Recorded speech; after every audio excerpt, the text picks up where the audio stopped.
नमस्कार दोस्तों। आध्यात्म में मौन रहने का इतना अधिक महत्व है कि लोगों को मौन रहने का अभ्यास करने को कहा जाता है।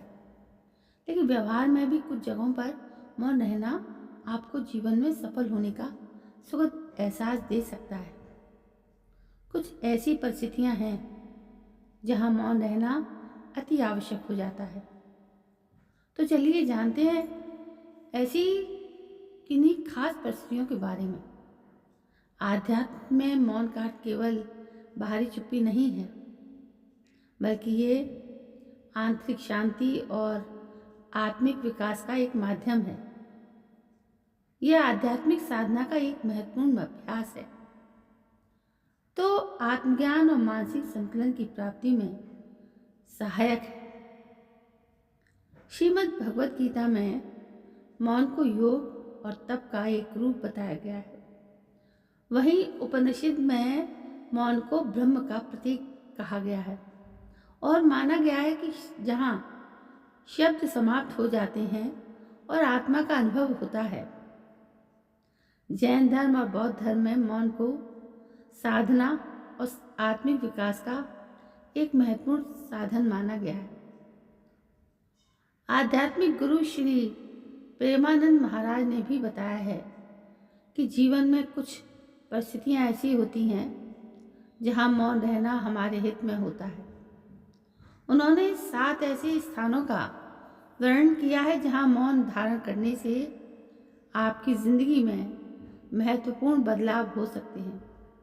ये 7 स्थान निम्नलिखित हैं। पहला स्थान है क्रोध का।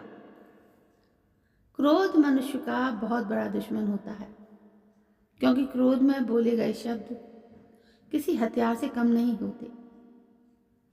इसलिए जब हम क्रोधित होते हैं तो बोले गए शब्द अक्सर पछतावे का कारण बनते हैं। इसलिए क्रोध के समय मौन रहना उचित है। दूसरा गुण है अहंकार। अहंकार की स्थिति में बोले गए शब्द हमारे नियंत्रण से बाहर होते हैं और दूसरों को आहत कर सकते हैं। इसलिए अहंकार के समय भी मौन रहना चाहिए। और तीसरा है दूसरों की निंदा करते समय। जब हम किसी की आलोचना या निंदा करते हैं से न केवल बचना चाहिए, बल्कि जब कोई आपके सामने किसी और की निंदा कर रहा हो तो वहाँ आपको मौन रहना चाहिए, क्योंकि वहाँ बोले गए शब्द केवल नकारात्मकता फैलाते हैं। इसलिए ऐसे समय में मौन रहना बेहतर ही होता है। अब चौथा है दूसरों की प्रशंसा सुनते समय। जब हम कोई हमारी प्रशंसा करता है तो विनम्रता से मौन रहना चाहिए, ताकि अहंकार ना बढ़े। उस समय अपनी प्रशंसा में बोले गए शब्दों को केवल सुनना और उस पर विनम्र बने रहना ही आपको दूसरों की नज़र में अहंकारी बनने से रोक सकता है। पांचवा है दुख के समय। दुख की घड़ी में अनावश्यक बोलने से बचना चाहिए, क्योंकि इससे मन की शांति भंग हो सकती है।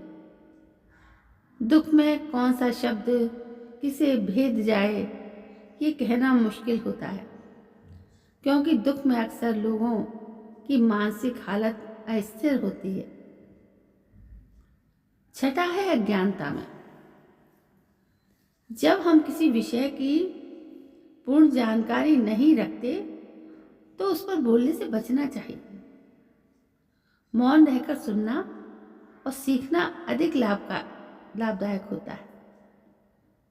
अब 7वां और आखिरी है ध्यान या साधना के समय, यानी पूजा के समय।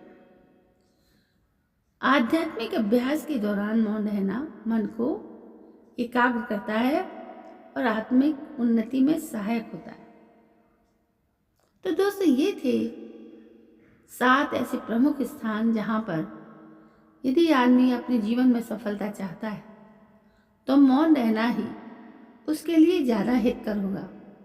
तो दोस्तों, आपको ये महत्वपूर्ण जानकारी कैसी लगी? यदि आपको ये जानकारी पसंद आई हो तो प्लीज़ मेरे इस चैनल को सब्सक्राइब करना ना भूलें। इस वीडियो के बारे में आप कमेंट जरूर करें। कल मैं फिर हाजिर होती हूँ एक नई कहानी को लेकर। तब तक के लिए जय हिंद, वंदे मातरम।